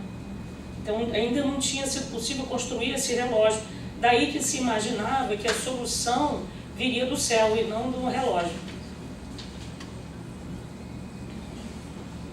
Bom, voltando aqui ao John Harrison, né? Esse foi o primeiro dos relógios que ele criou, que foi de 1730 e alguma coisa, tem mais ou menos a data, né? John Harrison não era astrônomo, não era cientista, ele era um carpinteiro, relojoeiro, autodidata. Esse talvez seja o motivo dele ter demorado tanto para receber o prêmio, né? Porque eu acho que a Royal Society não queria dar um prêmio para um relojoeiro autodidata, queria dar para um cientista, né? John Harrison perseguiu a vida inteira esse relógio, né? Então ele concebeu e construiu cronômetros sem pêndulo, como eram os relógios, que até então os relógios sempre tinham pêndulos. Esse aqui é um projeto do Christian Huygens para um relógio de pêndulo. Bom, esse relógio deveria ser resistente às variações de temperatura e oscilação no mar, então não devia enferrujar as peças, a fricção. Então, em 1736 ele vai testar, ele fez ao todo 5 relógios, eu tenho imagem de 3 deles, né? Que são chamados de H1, 2, 3, 4, 5. Eu tenho 3. Em 1736, ele testa o primeiro cronômetro em uma viagem em Lisboa, esse primeiro pesado. E nas 3 décadas seguintes ele vai construindo mais modelos, mais leves, mais compactos, como esses 2 que a gente vê aí, porque ele próprio não se satisfez com... O atraso foi pequeno, o relógio tinha... Mas assim, ele foi aperfeiçoando, né? Em 1761, o método foi testado e aprovado em uma viagem à Jamaica. Em 1700, ele continuou fazendo outros modelos, só que em 1761 ele já faria jus ao prêmio. Mas ele só recebe esse prêmio, parte do prêmio, em 1773, ele já com 80 anos. Ele recebe parte do prêmio em dinheiro, ele não recebeu o prêmio inteiro e não teve o reconhecimento imediato. E teve interferência do rei Jorge III para que ele recebesse o prêmio. Né? Ele falou que ele próprio teve que intervir, as pessoas já estavam até usando o cronômetro de Harrison. Bom, aí basicamente qual era essa solução, né? Que o Harrison resolveu o problema. Para saber que aquilo hoje se está no mar, esse é um texto do livro da David Sobel, é necessário ter conhecimento da hora a bordo e também da hora do porto de saída ou qualquer outro local de longitude conhecido exatamente naquele dado momento. É por esse motivo que os observatórios davam a hora, e aqui o observatório que era no castelo ainda tinha um balão da hora que tinha uma posição estratégica até em relação ao porto. E como a Terra leva 24 horas para completar uma revolução de 360 graus, uma hora equivale a 24 da revolução ou 15 graus, que tudo é matemática, como disse o comandante Miyoshi. A cada dia no mar, sempre que o navegador reajusta o relógio de bordo ao meio-dia local, não o cronômetro, ele vai reajustar algum relógio que ele leve, ou ele sabe que é meio-dia, ele vai, quando o sol alcança o zênite, ele consulta o relógio do porto de saída, e cada hora discrepante equivale a 15 graus. Esses graus correspondem também à distância percorrida no Equador, perto do Equador, onde a circunferência da Terra é maior, 15 graus tem uma milhagem maior. Perto dos polos, em direção aos polos, a milhagem é menor. Bom, a gente falou de...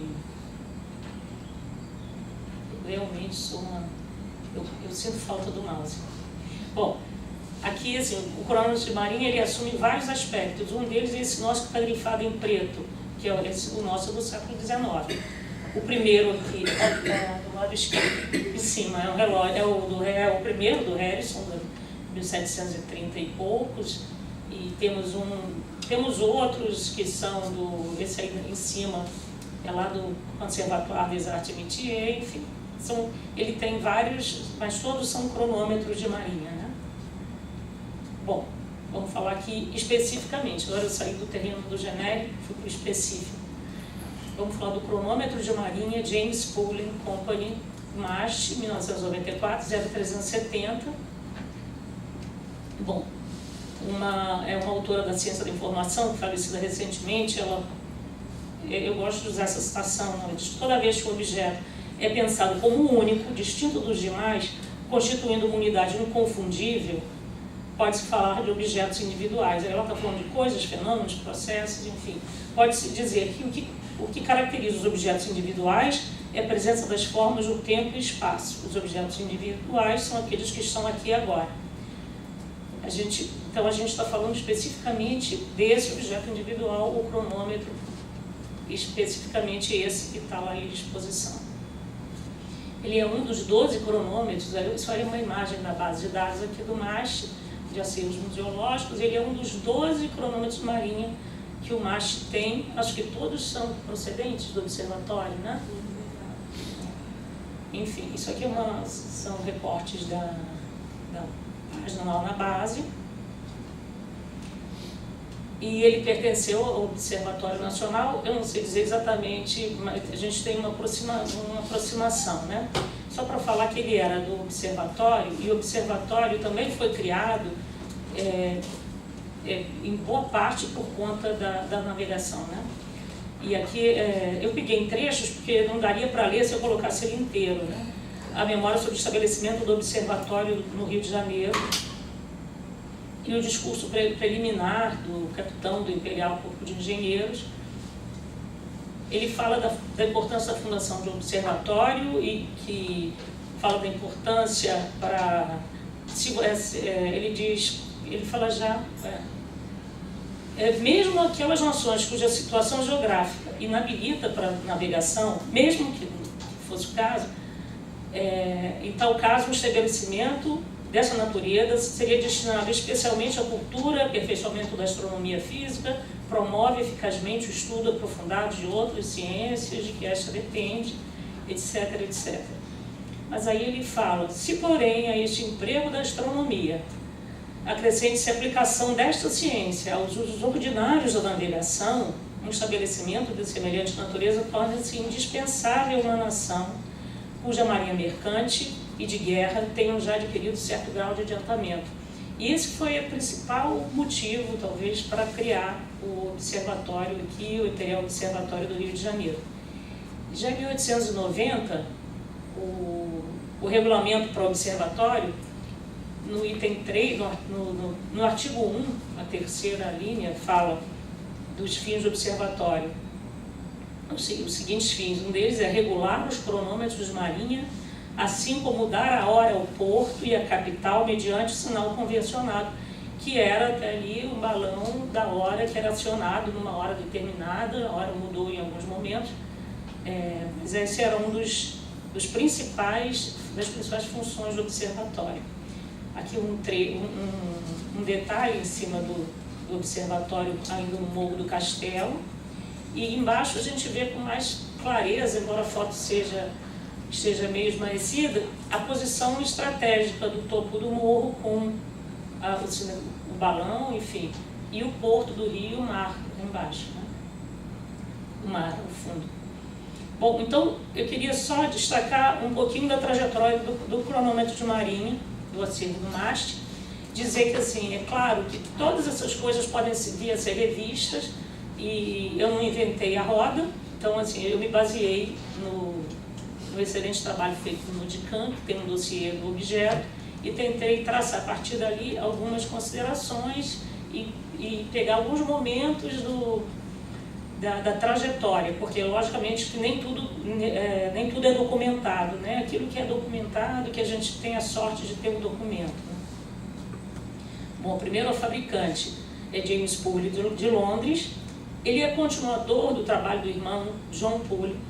O John Poole foi um dos mais importantes, quer dizer, a fábrica, o John Poole e James Poole é a mesma empresa. John Poole morre, James, que é o irmão, assume. O John, que era o irmão mais velho, foi um dos mais importantes fabricantes de cronômetro e se suicida em 1867. Pouco antes, no mesmo ano, ele tinha recebido medalha de ouro na exposição de Paris. Pelo que eu li, o próprio observatório de Greenwich deu prêmios por inventos que ele fez de aperfeiçoar. Ele trabalhava com relógios e cronômetros. Depois da morte dele, James passou a gerir a empresa e durante algum tempo ele manteve nos instrumentos o nome John Poole, mesmo depois de morto, John. E ele só mais tarde que vai acrescentar o nome dele e tem uma mudança de endereço. Então, a assinatura de James Poole nesse instrumento já é um indicativo de que a fabricação da peça posterior é 1870, porque o irmão morre e ele ainda continua usando o nome do irmão a partir de 1870, e nós vamos ver que é de 1870 a 1882, embora a gente não tenha um documento de aquisição ainda, eu não localizei, eu acho que, mas eu diria assim, por que é de 70 a 82? 70 por causa da assinatura, 82 porque é o primeiro registro que a gente vai ter dele se o documento de fato tem, salvo engano, ele esteve na comissão de Punta Arenas para observação do trânsito de ventos. Isso aqui é um trecho, esse recorte, dos análises do Observatório Imperial do Rio de Janeiro, que foi organizado por Emmanuel Lier, e foi publicado em 1882. Nessa listagem, ele lista todo o material que tinha no observatório na época, mas nesse momento não está listado o cronômetro de James Poole. Mas como o Emmanuel Lier, ele saiu antes, aquilo já estava organizado, demorou a publicar, eu diria que em 1882 possivelmente já estivesse, porque já se menciona que ele foi levado para Punta Arenas para observação, na comissão de observação da passagem de Vênus pelo disco solar, em 1882. Então eu diria que ele chegou no observatório entre 1870 e 1882. Provavelmente ele chegou, ele é fabricado entre 70 e 82 e chegou aqui possivelmente em 82, porque não está no livro do Emmanuel Lier, 81, 82 no máximo, mas já está em Punta Arenas em 82. Aí é um aspecto do acampamento e em cima a gente vê o Luiz Cruz, que é o diretor do observatório. Ele teve também a serviço da Marinha Brasileira, equipando o encoraçado Aquidauã, e teve no período de 1893 a 1894. E foi o período mais ou menos da revolta da Armada, e que o encoraçado Aquidauã participou da revolta da Armada também, né?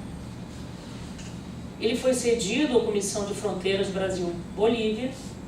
Essa é uma foto da Biblioteca Nacional, capturada na internet. Não é a imagem que está ruim, é a própria foto, não é a qualidade do... E foi também cedido à Comissão de Linhas Telegráficas de Mato Grosso, ela atuou de 1900 a 1907, ela foi comandada pelo Marechal Rondon, e essa foto mostra o Marechal Rondon e oficiais num acampamento da Comissão de Linhas Telegráficas. Essa foto não é do acervo do museu, só para lembrar, é do Museu do Índio, estava disponível na internet. Nesses dois documentos que são do Arquivo de História da Ciência, se fala da Comissão de Linhas Telegráficas, o pedido, né, o CD, o cronômetro e a devolução em 1907. Então, embora a comissão tenha sido de 1900 a 1907, o instrumento estaria lá de 1903 a 7.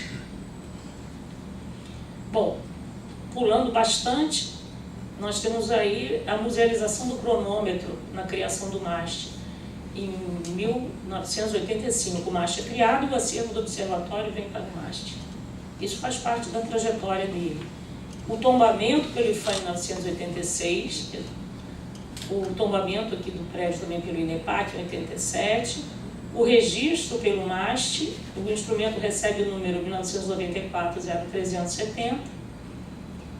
Bom, com essas ações ele passa a ser então um objeto musealizado, um bem cultural protegido por lei e um documento por atribuição. Nós estamos atribuindo a ele o status de documento. Então, eu fiz aqui, bom, até queria voltar um pedacinho. Bom, na qualidade de objeto musealizado e de documento, eu diria que o potencial do instrumento é ilimitado, não só desse instrumento, mas de qualquer objeto. O potencial você não tem como medir o potencial.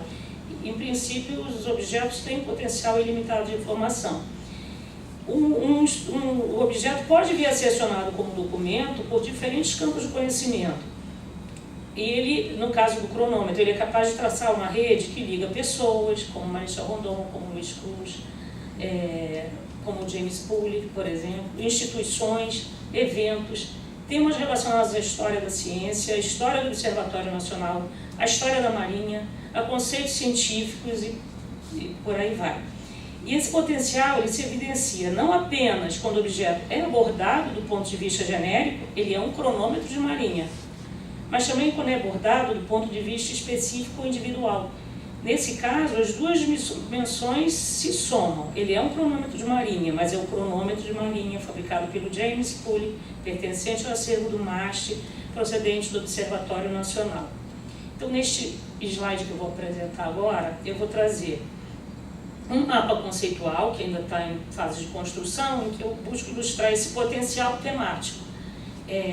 Eu procurei juntar no mesmo mapa, e está resumido, né, alguns temas, conceitos relacionados ao objeto do ponto de vista genérico e específico. Então, eu usei preto para as informações do cronômetro do ponto de vista genérico e vermelho para quando eu estou falando daquele especificamente. Então, o cronômetro de marinha é inventado por John Harrison. O que está em caixinhas são os temas que você pode associar a esse objeto. Ele foi inventado para a determinação da longitude, localização no mar, utilizado por cartógrafos, membros de expedições, navegadores, para cálculo da longitude no mar, mas também na terra. Foi fabricado por James Cooley de Londres, cerca de 1870, segundo a minha ex-bolsista Mariane Vieira, agora já mestre, já indo para o doutorado. Pertencente ao Museu de Astronomia e Ciências Afins, proveniente do Observatório Nacional, antes denominado Imperial Observatório do Rio de Janeiro, que utilizou na Comissão Astronômica de Punta Arenas, da Patagônia, em 1882. Essa comissão astronômica era destinada à observação da passagem de Vênus pelo disco solar. O cronômetro de marinha foi utilizado também pela Marinha Brasileira, no encoraçado Aquidauã, no qual ele testemunhou a revolta da Armada de 1893 a 1894. O Observatório também cedeu um instrumento para a Comissão de Fronteiras Brasil-Bolívia, em 1895, para a Comissão de Linhas Telegráficas de 1900 a 1907, chefiada pelo Marechal Rondon. Na verdade, quando eu digo que é ilimitado, o limite é o slide. E as informações que a gente tem, que a gente procura colocar o maior número possível aí dentro. Evidentemente, as conexões possíveis são ilimitadas. Mas, assim, o slide serve apenas para representar de uma forma visual parte desse mundo de possibilidades que são abertas por objetos e museus. Essas conexões não se limitam, mas ficam mais evidentes em exposições. Aqui cabe uma crítica ao uso meramente ilustrativo dos objetos em exposições, que é uma coisa muito comum. Ao ser usado como simples ilustração, o objeto é colocado em um ponto fixo, que explora apenas um aspecto parcial do seu potencial, e todas as demais conexões possíveis são perdidas. Bom, eu quero agradecer de novo, aqui estão minhas referências.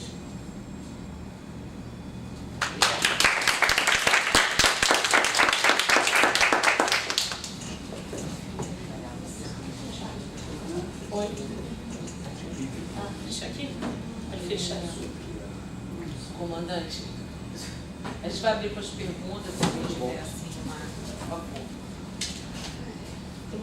Estão funcionando todos os... Eu acho. Deixa eu ver. Deixa eu dar. Bem, eu tenho até algumas perguntas, mas enfim, alguém tem alguma pergunta? Eu tenho uma dúvida aqui, Maria Lúcia. Esses cronômetros também foram utilizados para a correção da hora. Não, ele foi... Aqui mesmo no observatório. Eu usei as informações do dossiê.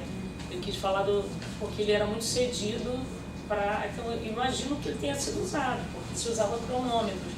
Mas aí eu quis falar do ponto de vista individual. O que a gente tem mais ou menos como certo, a gente nunca pode garantir que as coisas não vão ser revistas depois. Mas, assim, as indicações de por onde andou esse em especial. Então, nós imaginamos que aqui você teria o cronômetro usado também na determinação da hora, na sala da hora, enfim. Mas isso é só parte daquilo que a gente tem, alguma documentação, indicações desse cronômetro específico. Agora, no conjunto, se a gente fosse fazer, como a Janaína propõe, uma biografia coletiva desses cronômetros, aí seria diferente. Eu quis me fixar nesse que está em exposição. Só uma curiosidade, por acaso eu estou lendo um artigo de uma pessoa da Marinha, que publicou, que faz a correção da longitude e da latitude em diversos pontos do Brasil, mas ele corrige o Lier, que foi nosso diretor, e ele usa alguns cronômetros. Aí quando eu fui ver quem era essa pessoa, que era da Marinha, ele é o Barão de Ladari. É só o Barão de Ladari. Esse artigo eu estou lendo, mas assim, é uma linguagem antiga, mas ele publica, porque eu estava vendo lá, estudando o observatório do Irmã lá fora, e eu fui buscando se havia tido algum tipo de investigação astronômica, de observação lá, para determinar que aquilo era um observatório. Encontrei esse artigo. E ele fala do material, da determinação da longitude, da latitude, das comissões de limite, e ele faz correções em várias coisas no método do Lier. E ele usa alguns cronômetros. E agora eu vou ver com mais calma quais cronômetros que ele... mas eu não li o artigo todo imenso. E ele tem, o Barão de Ladari tem os cronômetros, dentre os quais, e ele faz a correção do método do Lier em várias, né? E diz os cronômetros que a gente tem aqui. Márcia, Interessante isso. passa, porque de repente eles têm cronômetros desses que eles citam na coleção da Marinha. Eu vou Pode ver, ser. mas Porque a gente tem uma coleção Barão de Ladari. eu até falei com o seu Jair, né, se estava disponível essa coleção, se tinha instrumentos, porque O sextante tem certeza que lá. O sextante dele eu tenho certeza que lá. ele Tem viu outras que era coisas. sextante, mas os cronômetros, engraçado, eu não sabia que ele tinha aportado lá no Recife, que ele tem um porto, né? Ele gerenciou lá o porto em determinado momento, mas ele no artigo, ele não se coloca como Barão de Ladari. Por acaso, ele bota o nome civil, e eu fui por acaso, eu falei assim, quem é essa pessoa? E aí, nada mais. E a gente tem os cronômetros, quer dizer, o material que ele usou lá no Recife. Depois eu passo, mas eu não terminei ainda de ler o artigo, porque ele faz muitas correções, e aí eu me enrolei um pouco, mas algumas, ele corrige todo mundo, tá? E são correções mínimas, mas ele confronta o método do Lier, que ele diz que o Lier errou. É muito interessante, mas ele fala isso com muita categoria e propriedade, porque ele faz, ele tem, só não sei se são os mesmos cronômetros, né? Mas é muito interessante. E no artigo de HGB, que ele publica, ele também não se coloca como Barão de Ladari, ele diz que ele fala sobre as correções e um título assim, depois que a gente vai descobrir quem é, né? Que é bem no início. E por acaso hoje eu estou vendo que eu me lembrei dessa história. É por isso que eu falei da correção, além da função. Na verdade, esse cronômetro nem era da época do Lier. Não estava aqui no observatório na época do Lier. Eu acho que veio logo que ele saiu. Pelo que indicam pelo que indica a trajetória que a gente tentou traçar aqui, ele não está na lista das coisas que eram dos cronômetros aqui do observatório. Se eu não me engano, esses que ele está falando é 1154, eu vou ver direitinho. Mas tem alguns que estão listados nos anais. Eu tenho assim uma pergunta para Maria Lúcia, né?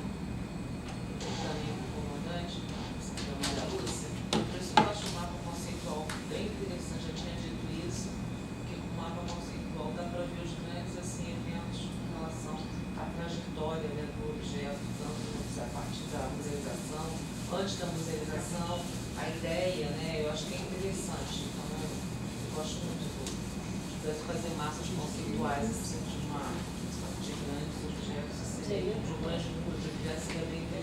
Fazer isso. Eu queria só que você falasse um pouco mais, não ficou muito claro, mas eu posso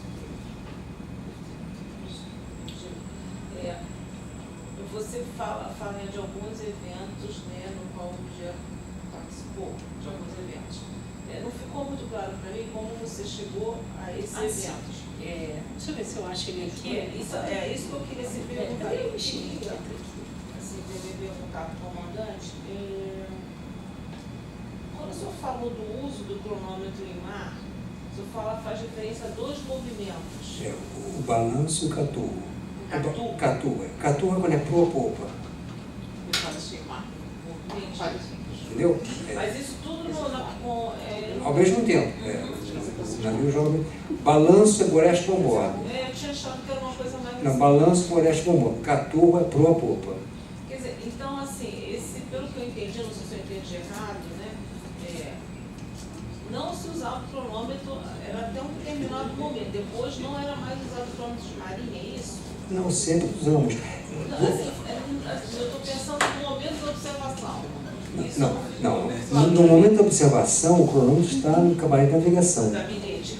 E o marinheiro está com um cronógrafo, que é o comparador, comigo lá no passadiço ou no tijupá. Esse cronógrafo é um... É um instrumento que não tem a mesma precisão do cronômetro, mas como ele vai ser utilizado em alguns minutos após o top, né, o erro é 0.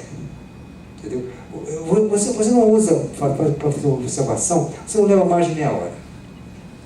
Eu diria que um navegador com muita prática, nos primeiros 10 minutos você já fez a sua navegação. Entendeu? Então, para o instrumento cronógrafo, o erro é 0 em relação ao cronômetro. Entendeu? É porque os cronómetros que a gente tem aqui são todos aqueles que fazem o registro até com papel. Uma tira de papel. Então, assim, não é desse Não. Eu um pouco curiosa, porque bastante curiosa. É um comparador só, um comparador. Mas qual é Deixa eu ver se eu consigo abrir aqui. tá. Não, é como se fosse um relógio do vovô. É um relógio do vovô. É um reloginho. Um cronômetro que veio de algibeira. É, um reloginho do vovô. E é interessante, você chamou a atenção muito interessante. Você faz 2 tops. O primeiro top da partida e o top da chegada.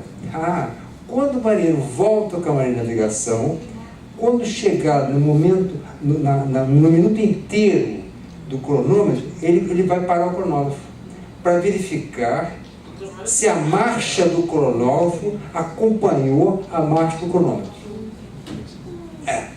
Porque se tiver algum erro, ele vai dizer, olha, perdemos a observação. Porque aí não tem referência, perdeu a referência. Quantas vezes ele faz isso? Não, no crepúsculo da manhã, no crepúsculo da tarde, na reta da manhã, na reta da tarde, passagem meridiana. Mas ele pode repetir caso ele tenha dúvida numa dessas passagens, né? Repetir assim no momento. Não pode. Perdeu. Ele dá o top no crepúsculo da manhã, na reta da manhã, na passagem meridiana, na reta da tarde, no crepúsculo vespertino. Esses são os pontos observáveis no mar. E a gente faz essa observação a partir de 50 milhas da costa.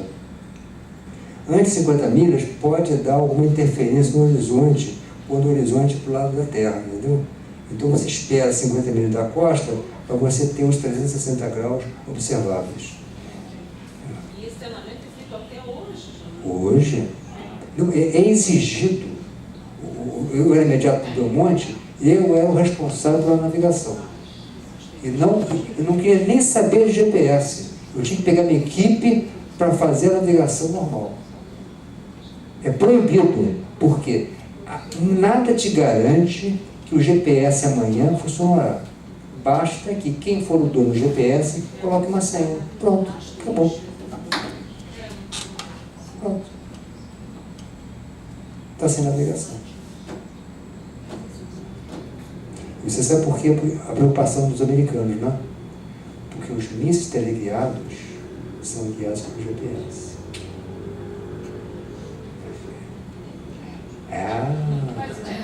Mas tirando o GPS, é esse método que a gente vai usar. Sempre. E ele vai dar conta disso? Não, ele é preciso. Você tem o seu sextante, você tem o seu cronômetro, são os instrumentos medidos. O que você precisa? Precisa de um sextante, um cronômetro, um cronógrafo e as tabelas. E o almanaque náutico. A cada ano. Só isso. Não, é o básico. É o básicozinho. Muito interessante.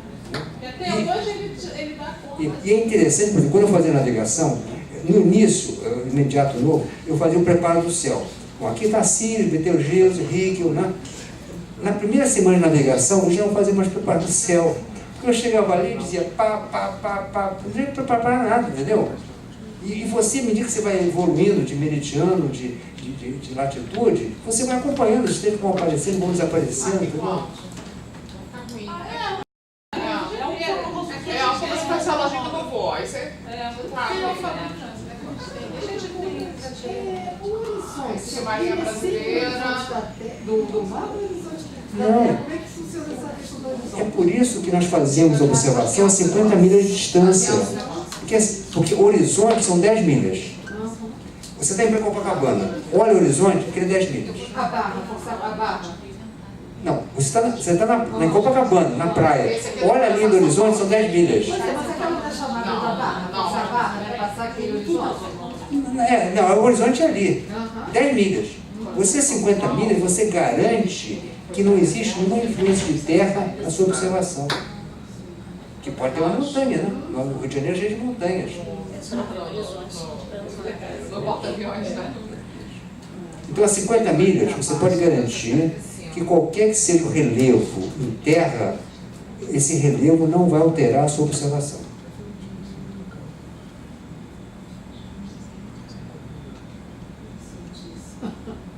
Não, são cuidados, né, para o navegante ter, para ele não perder o trabalho dele. Mas está tudo escrito direitinho, entendeu? No início a pessoa estranha um pouco, mas depois sai no automático.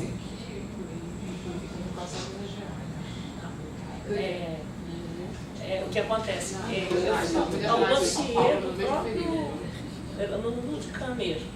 Eu me lembro que assim, já tem bastante tempo, quando eu comecei a trabalhar, eu tinha trabalhado com isso com a minha bolsista, e você me disse que esse era um dos poucos, era o único, o único que tinha na listagem de comissões, que alguém, foi Kátia que fez? Foi a Kátia, não, foi a Mônica. Mônica.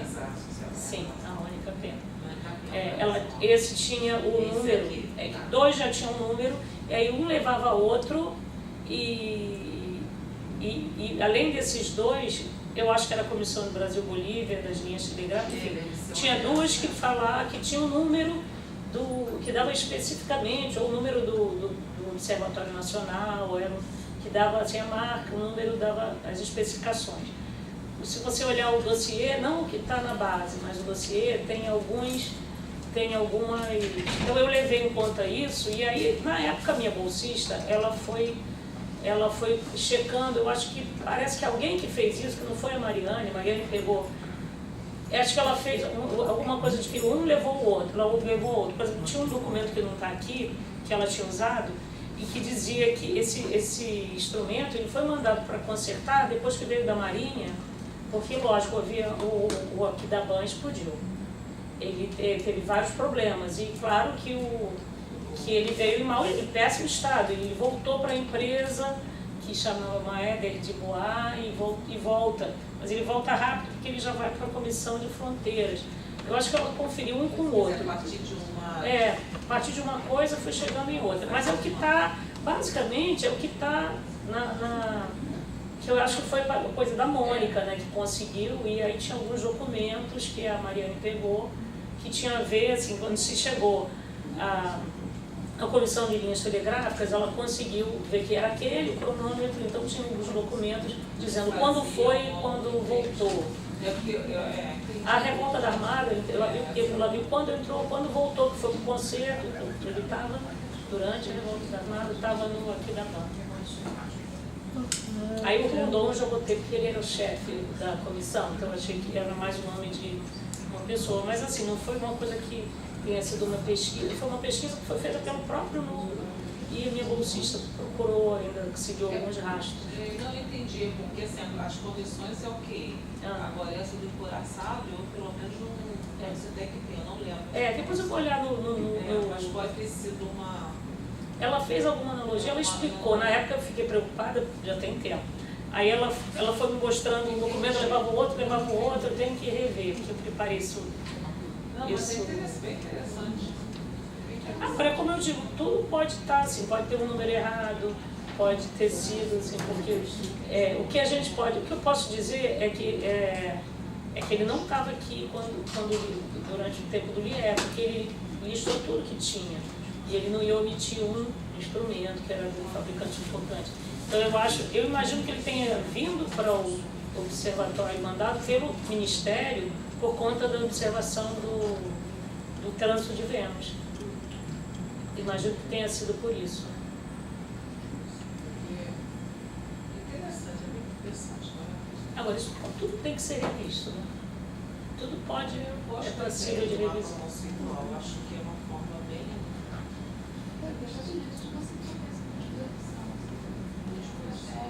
Eu acho que de alguma forma aproveitar alguma coisa assim para a base. Alguma coisa que a gente possa fazer dos outros. Não, mas vai ficar demais.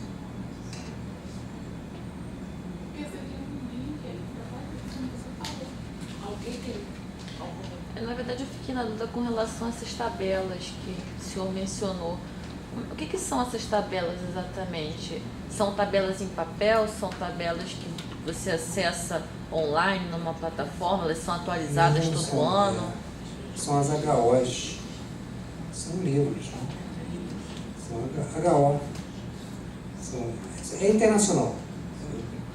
Você usa o seu almanaque náutico porque é voltado para o Brasil. Entendeu?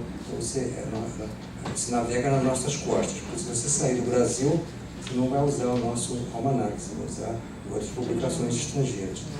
As HOs são internacional. Para cada estrela, você vai ter uma latitude e longitude.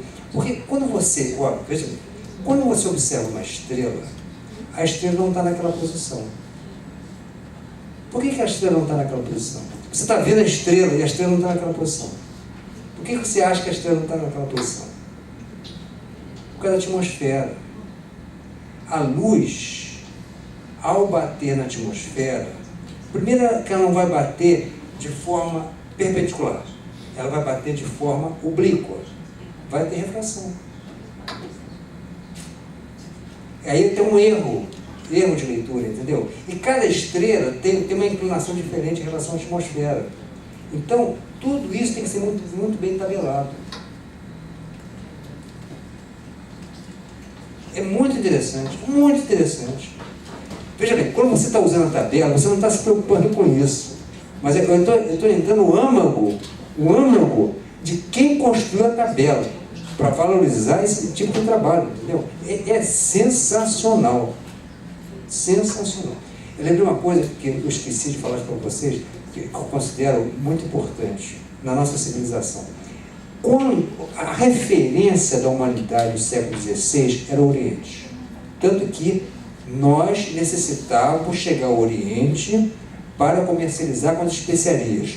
Por que o europeu era aficionado pelas especiarias?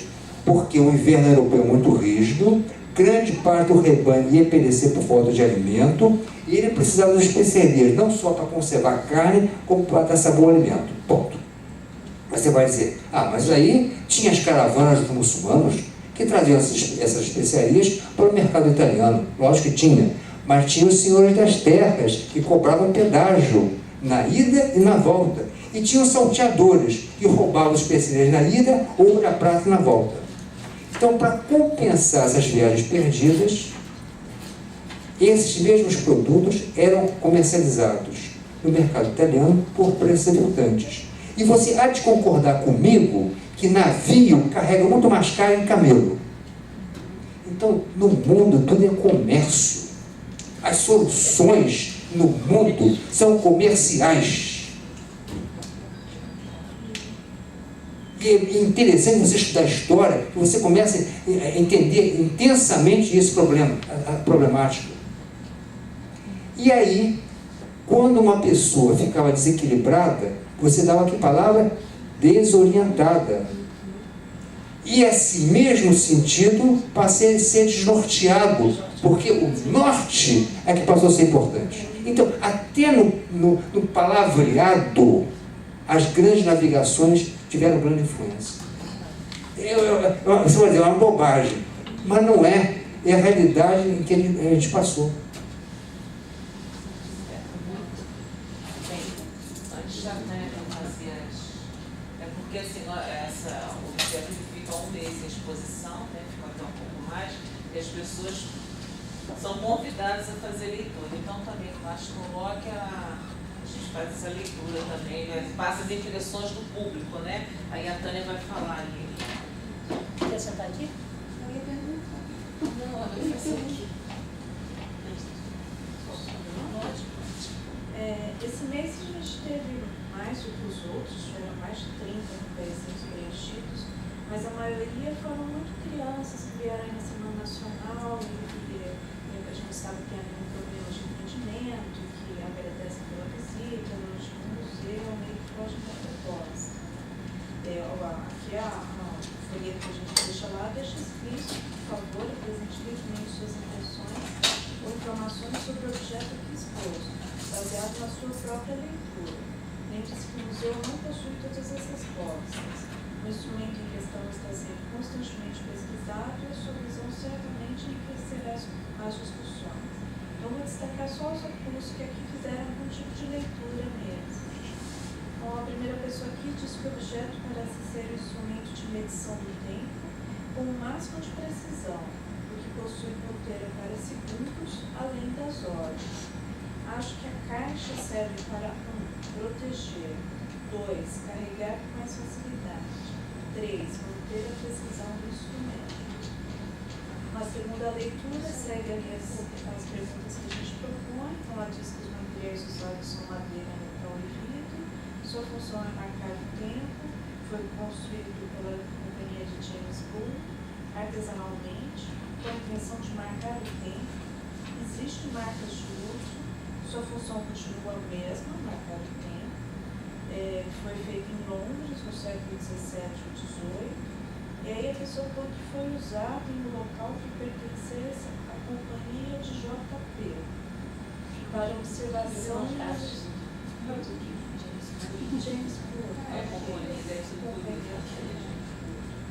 para observação e manuseio de todas as pessoas interessadas. O valor é imaginário, descoberta revolucionária, grande aquisição para o museu. Aí uma outra pessoa fala sobre a sala, né? Diz que a proposta dessa sala é interessante. Com um mediador, a experiência de visita seria mais proveitosa. Nem todas as pessoas poderão comparecer ao nosso colóquio e dificilmente lembrarão de entrar na página do museu para descobrir o que é o objeto. Sugiro que essa ficha tenha um campo para escrever o e-mail. Assim, o visitante pode receber as informações do objeto em questão junto com a programação mensal das atividades para o público. Que tal?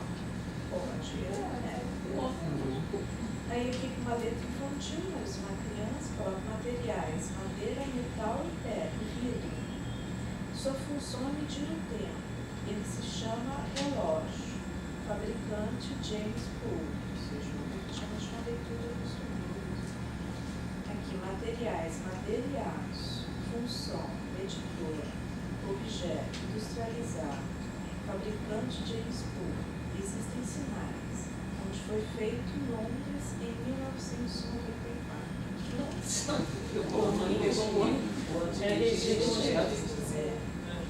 Utilizado para marcar tempo de maneira muito precisa, tipo cronômetro. Objeto artesanal, feito com madeira e metal. Aqui uma outra leitura, né, diferente. A pessoa dá seu nome, que é enfermeira, e gostou de tudo que viu, e que a impressão dela, minha impressão, é que os antigos eram muito mais inteligentes do que alguns de agora. Que com a evolução científica e tecnológica, não para o bem de todos, mas como forma única exclusivamente de lucros. E aí, uma outra sugestão, que também é sobre essa questão da sala de leitura, eu gostaria de sugerir que nas etiquetas de identificação dos objetos expostos constasse o seu ano de fabricação. O resto são elogios. Bem, a gente gente vai encerrar agradecendo mais uma vez a presença comandante da Maria Lúcia, nossa colega da casa.